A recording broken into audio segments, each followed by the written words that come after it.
Welcome to our review of the 2023 Tesla Model Y, where we'll be exploring the car's minimalist interior and asking the question, is this the future of car design? Tesla has long been known for pushing the boundaries of automotive innovation, and the Model Y is no exception. In this video, we'll take you on a tour of the Model Y's minimalist interior and showcase its advanced features, including its large central touchscreen and sleek dashboard. Whether you're a Tesla fan or simply interested in the latest trends in car design, this video is for you. So buckle up and get ready to explore the future of automotive interiors with the 2023 Tesla Model Y.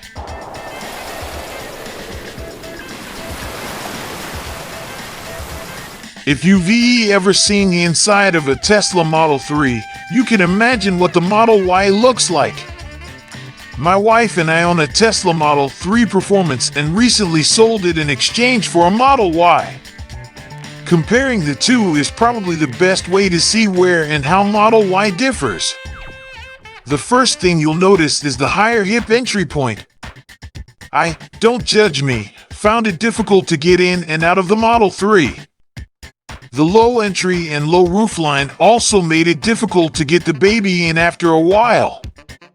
The Model Y has a roughly 100 millimeters higher hip entry point, making all of this a huge improvement.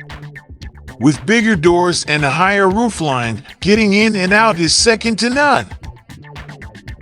The Model Y has a roughly 100 millimeters higher hip entry point, making all of this a huge improvement.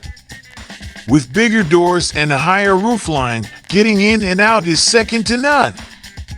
In the second row, the seating position is higher. His second row in the Model 3 sometimes felt very high in the knees and mounts his point higher, so front space under his seat spreads.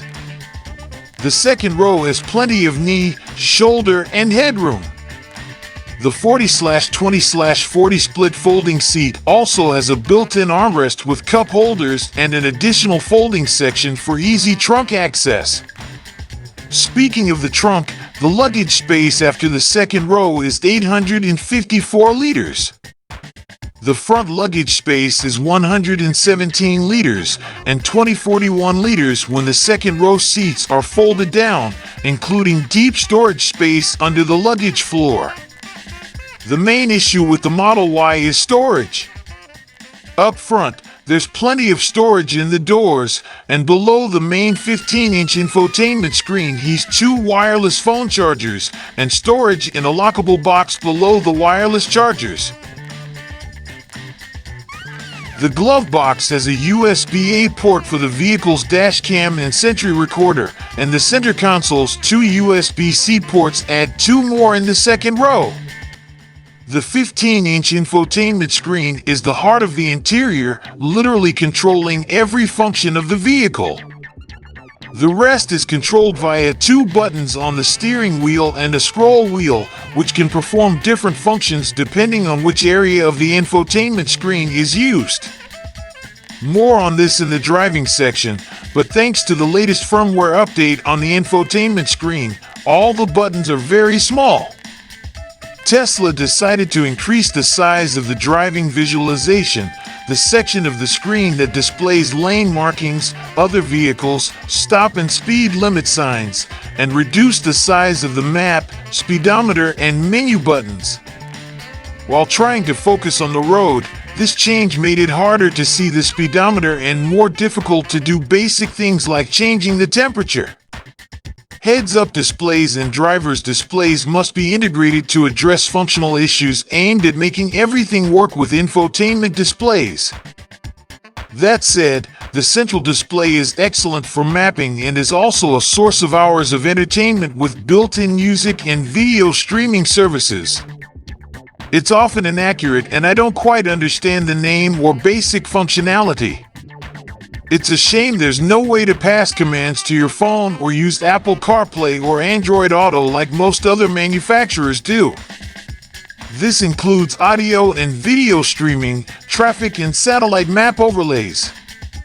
A while back, We learned from sources within Tesla that the brand had hired Xpeng and Olufsen engineers to develop a bespoke sound system.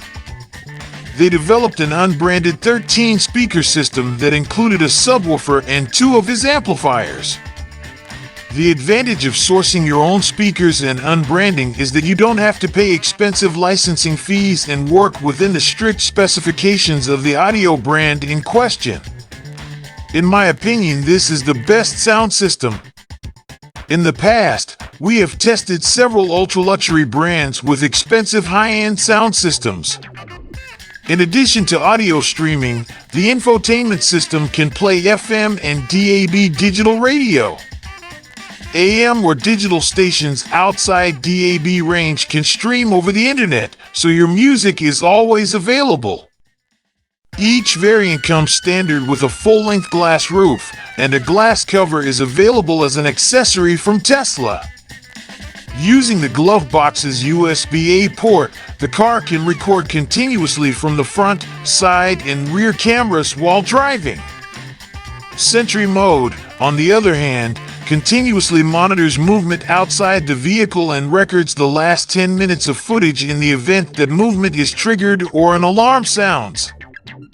The glove box cannot be opened by anyone if they break into the car, which can be opened via the screen to steal the USB device that stores the records.